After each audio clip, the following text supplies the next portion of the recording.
పెద్ద నోట్ల రద్దుకు ఇంత హైడ్రామా అవసరమా? ఏదో అణుబాంబు ప్రయోగంలా ఇంత గోప్యత పాటించాలా?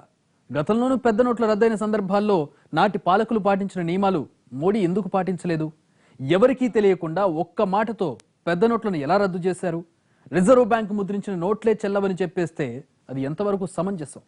పెద్ద నోట్ల రద్దు విషయంలో ప్రధాని అడుగులేసిన తీరుపై వెల్లువెత్తుతున్న విమర్శలకు ఏమని సమాధానమిస్తారు? దేశంలో పేరుకుపోతున్న నల్లధనాన్ని రద్దు చేయాలి. దాన్నెవరూ కాదనరు. పైగా మోడీ పీటమెక్కింది కూడా బ్లాక్ మనీ వెలికి తీస్తామన్న మాటతోనే. 2 ఏళ్లుగా ప్రతిపక్షాలన్నీ బ్లాక్ మనీ సంగతింటని మోడీని నిలదీస్తూనే ఉన్నాయి. విదేశాల్లో బ్లాక్ మనీని వెలికి తీయడానికి తాను చేసిన ప్రయత్నాలు ఫెయిల్ అయ్యాయో ఏవో తెలియదు కానీ వెంటనే 2 సార్లు స్వచ్ఛంద ఆదాయ వెల్లడి పథకాన్ని ప్రవేశపెట్టారు. ఆపై హఠాత్తుగా నవంబర్ 8 రాత్రి పెద్ద నోట్లు రద్దు చేస్తున్నట్లు ప్రకటించారు. వాస్తవానికి ఈ ప్రకటనకు ముందు కూడా చాలా గోప్యత హైడ్రామా నడిచింది. ఆనాడు ఢిల్లీలో కేబినెట్ మీటింగ్ ఏర్పాటు చేశారు. అయితే ఈ సమావేశానికి మంత్రులెవరూ సెల్ ఫోన్లు తీసుకురాకూడదని ఆంక్షలు పెట్టారు. జపాన్తో ఒప్పందాల విషయంపై మీటింగ్ అని మంత్రులకు సమాచారం ఇచ్చారు. కానీ చివరికి సమావేశ మందిరంలోకి వెళ్లాక కానీ అసలు విషయం తెలియలేదు. అంతేకాదు, విషయం వెల్లడించిన తర్వాత ప్రధాని ప్రసంగం ముగిసే వరకు మంత్రుల్ని సమావేశ మందిరంలోనే ఉంచేశారు. ఇంత హైడ్రామా తర్వాత పెద్ద నోట్ల రద్దు వ్యవహారం బయటపెట్టారు. జరిగింది. మార్కెట్లోకి కొత్త నోట్లు తెస్తున్న విషయం ముందే రఘురాం రాజన్కి తెలుసు. అందుకే ఆయనపై ఎన్ని విమర్శలు వచ్చినా ఆయన పదవీ కాలం పొడిగించి మరీ సీట్లో కూర్చోబెట్టారు. పెద్ద నోట్ల డిజైన్ అన్ని పూర్తయ్యాక ఆయన పదవి నుంచి తప్పించి ముందే నిర్ణయించిన ప్రకారం ఉర్జిత్ పటేల్ ను పీటమెక్కించారు. పెద్ద కట్ల రద్దు ప్రధాని మోడీ, అరుణ్ జైట్లీ సహా కొద్ది మందికి మాత్రమే ఈ విషయం తెలుసు. ఇక పెద్ద నోట్లు రద్దు చేస్తారన్న విషయం కేబినెట్ మంత్రులకు కూడా తెలియదు.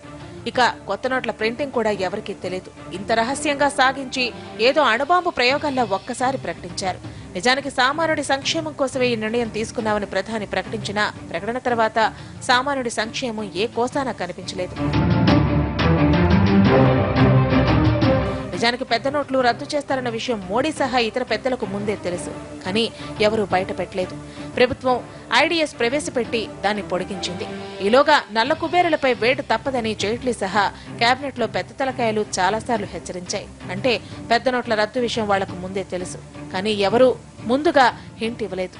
దేశంలో కూడా ఇప్పటికీ 2 సార్లు కరెన్సీ ఇలా రద్దు చేశారు.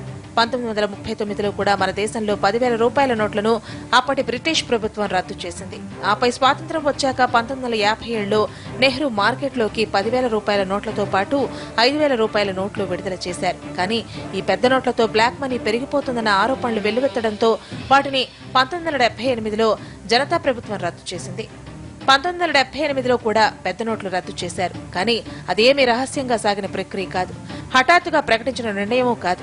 అప్పటికీ చలామణిలో ఉన్న 1000, 5,000, 10,000 రూపాయల నోట్లు రద్దు చేయాలని కోరుతూ నాటి ప్రధాని మొరార్జీ దేశాయ్ ఆర్డినెన్స్ ప్రవేశపెట్టారు. దాన్ని ఆనాటి రాష్ట్రపతి నీలం సంజీవ్ రెడ్డి ఆమోదించడంతో మార్కెట్లలో ఉన్న పెద్ద నోట్లు ఒక్కసారిగా రద్దయిపోయాయి.